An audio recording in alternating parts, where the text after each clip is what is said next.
तुम्ही एवढ्या प्रेमाने ते मुगाचे लाडू केलेत ना विहीणबाईंसाठी, ते दिलेत का? अगो बाई राहिलेच की, आत्ता आणते हो सगळे. अहो बसा बसा, माझे जाऊ दे हो. पण तुमच्या भाजीसाठी ओला नारळ घातलेल्या रव्याचे लाडू आणलेत की नाही? नाही म्हणजे ओला नारळ घातला नाही तर लाडू आवडत नाही तो आमच्या सुनेस. आमच्या यमीच्या आवडी निवडी मला ठाऊक असणार नाही तर काय तुम्हाला ठाऊक असणार? आत्ता आणते, ओला नारळ घालूनच केलेत हो.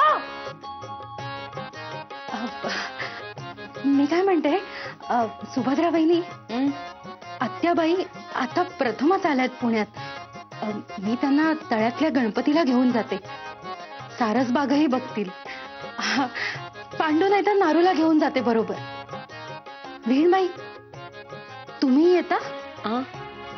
काय गो माई, सुभद्रा काकूंच्या दानपट्ट्यांना घाबरलीस की काय?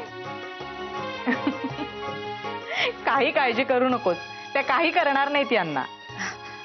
नाही नाही, तसे काही नाही. अगो नाही कसे तसेच आहे, नाही का गो दुर्गे? हो तर. वहिनी, आणले हो सगळे? घ्या. हा ह्यात. हा हे बघा, हे मुगाचे लाडू.